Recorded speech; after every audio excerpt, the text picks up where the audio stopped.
Shalom Aleichem, everyone. We're continuing here in Hachsek's learning of the PELE YOETZ, day number 19, Erev Shabbos Kodesh, with the chapter of Avas Ish V'Isha, the love of a husband and his wife. Spoke about last time the Isha Ra, if a person ends up with a wife that is not so good, all of the great schar that he's going to get for guarding his midas, for treating her in the right way, for bearing the burden of the beatings and the lashings and the naggings that he might take, all of that, he has to look at it in a positive way, that she's helping to absolve him of all of his sins, clean out his slate over here, and bring him into a tremendous world of reward in Gan Eden. But he continues over here the following. V'gam tzarich lischazek la'oires ha'ava. And so too a person must strengthen themselves to be ma'orer, to awaken their love. L'man la'yebana b'nei snua, that their children should not become children of the hated wife. Which means, based on a Gemara in the Darim, that when a husband and wife are together in marital relations, the kavanas, the intentions that they have, the love that they have for one another, it helps to breed beautiful children with beautiful neshamas and midas and the like. If chalila v'chas, a husband hates his wife at the time of tashmish, at the time of relations, so those are bad machshavas, those are bad thoughts and intentions to have, and it could, God forbid, create spiritually, emotionally damaged children in this world. Ulefum tsar agra, and according to the effort that one expends, that is the amount of reward that they're going to get. Which means the more that you work on loving your wife, the more that you work on bringing yourself close to each other in respect and in acceptance and in patience and in love, the greater the reward is going to be. And one of the ways in which a person could remove fighting and arguments from their house,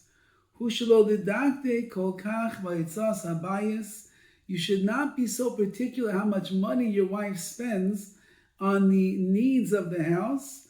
I'll call pruta or pruta on every single dollar that she ends up spending. Many husbands and wives fight and argue. This is going back to the days of the PELE YOETZ. We're talking about close to 200 years ago. And back then as well, there were issues between husbands and wives arguing about finances, about money. What should I spend? How much could I spend? There were no credit cards back then, so the husband was in a little bit of easier shape. Today with the credit cards and Amazon, a wife could spend and spend and spend. Says the PELE YOETZ, get over it. Don't be medactic. Do not look and examine every single penny. Don't keep checking the credit card bills. Don't have it on your phone, that app, your Chase app, where it bings every single time that your wife spends another dollar and suddenly your blood begins to boil. Your wife is the ikeres habayis. She is the cornerstone of the house. Rabbi Yossi said, La'ilam karasi li'ishti ishti ela beisi. I never called my wife, rather I called her my bayis, my house, which means the woman expresses herself through the bayis, through the house that she builds and she creates. If she feels that she needs a little extra painting or a furniture or a area rug or some new dishes, if she feels she needs these things and it's not outlandish what she's asking for, says the PELE YOETZ, don't be hard on her. Let it go, because that's what she feels that she needs to be comfortable and happy and present her bayis, the house, the way that she wants to. And he continues, Ki kasha kishoil isha ru'usa kina. A woman's jealousy for another woman, what she has in her home, the kind of chairs and tables and dishes and cups that her friend has. There's a jealousy that she believes that woman is making a better bayis. For this woman herself, your wife, it's very difficult if she's harboring jealousy for others. And therefore, lechein, ish asher kibirchasayim yar b'kvod beis hadavar b'hitai. If HaKadosh Baruch has blessed you with a little extra money, So you should use it to honor the house at the proper time in the proper way. V'yefayis is ishtai, and you should appease your wife. Ki ein habracha shara b'seich beisai, blessing only rests in your house. Ele bishvil ishto, because of your wife. So the more that your wife is comfortable in her own house, the more that she doesn't feel that you are watching over her shoulder, examining every penny that is spent, the more that you come home and you see she bought something new today, you say, wow, that's such a nice rug. Ooh, that floor was so bare before you bought it. It's so nice. The house is looking great. When you say such compliments to a wife, you are building up her self-esteem. You're building up her ikeres habayis, that she's the cornerstone of the house. And then you will have, as he writes from Chazal over here, the bracha will be sure, the blessing will rest in your home. The gadol shalom habayis, and shalom bayis is so great. The Torah tells us you're allowed, by the Saita, you're allowed to erase the name of Hashem and put it into the waters of the Saita in order to restore peace and harmony between a husband and a wife. Therefore,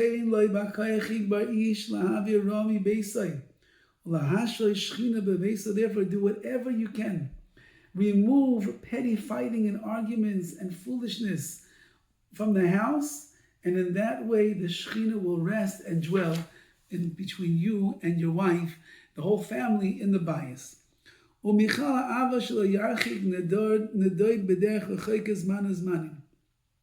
Furthermore, says the PELE YOETZ, one of the ways that you can show your love to your wife is don't go away too often.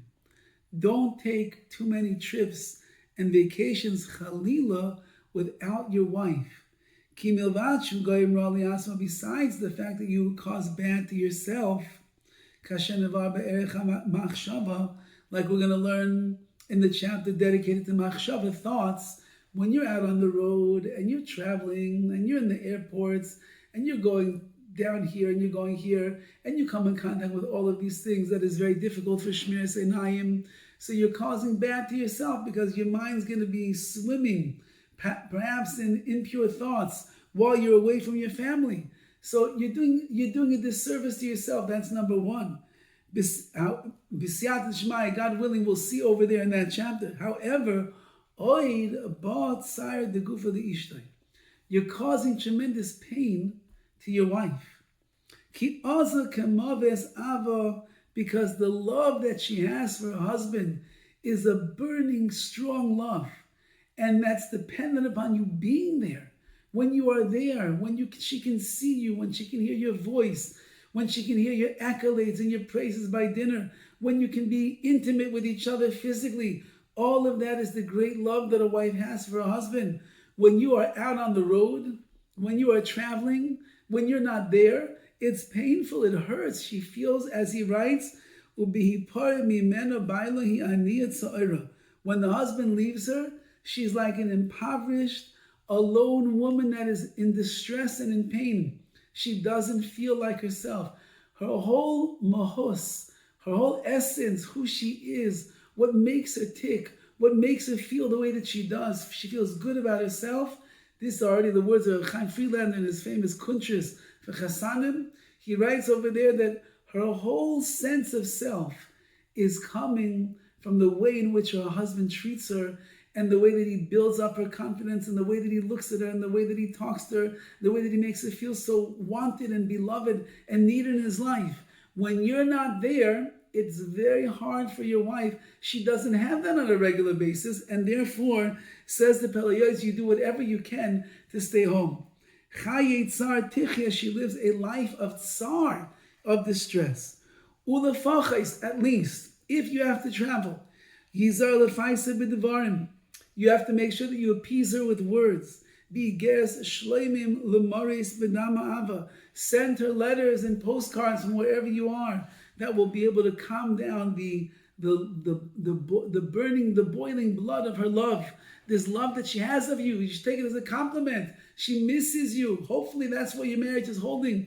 Hopefully it's not one of those marriages where she's happy that you left the house and she says, go stay away as long as you want. That's already another problem. We hope that it's a marriage that Be'ez Hashem, she misses when you leave. When you leave, she stands by the door. She has those puppy dog eyes and she's waving and waving and waving till you drive away. It hurts when you leave her. She's all by herself, taking care of the kids, taking care of the house, but she doesn't have you. She doesn't have you by her side. So therefore, do what you can, be mafaiser. You need to appease her. In our generation, it would mean you call her every single day when you're away. You send her a text message throughout the day. Hi, dear. How you doing, honey? I miss you. I had my meeting. I went to the chasana. I met up with our kids over here in Lakewood. I did what I had to do. But I miss you. Keep telling her, I miss you. I can't wait till I come home and I see you once more. So too, if you could afford it, buy her presents when you are away, and send them to her. If you're going to be gone for a long time, send her a gift every once in a while. And so you'll give life to the hearts of the downtrodden, and you will gladden the nefesh, the soul of your wife, and you'll take away the pain that is there. And it will be a great mitzvah that you do, whether you give her a little, whether you give her a lot, you give her an expensive gift, you're traveling and you find something in duty-free, her favorite perfume, buy it for her. Let her know that you were thinking about her. You had her on your mind, you went somewhere and you saw something you knew that she would like, bring it home with you. So you can show her you're somewhere, there's a beautiful view and there's a picture that you think your wife is going to really enjoy. Take the pictures. And I was just by a chasana recently, and so Mordechai Shapiro was the featured singer starting at the chuppah. I don't usually do this, take out my phone and take videos throughout the entire chuppah, but I know how much my wife and my daughter, she would appreciate. I was traveling in New Jersey. I know how much they would appreciate it. So for their sake, I sat there with my camera and my phone the entire time, and I videoed almost the entire chuppah. And I was sending back as much as I could the videos to make them feel I'm thinking about them. Even though I'm here without you, but you're with me, you're in my heart. I know how much you would enjoy being here, so let me send it over to you. This is the PELE YOETZ is saying, you send them things, you send them messages, you give them a call, you call them out of the blue. I'm just driving down the turnpike. I miss you, my dear wife. All these things are mechazik, the love between a husband and a wife. Have a wonderful day.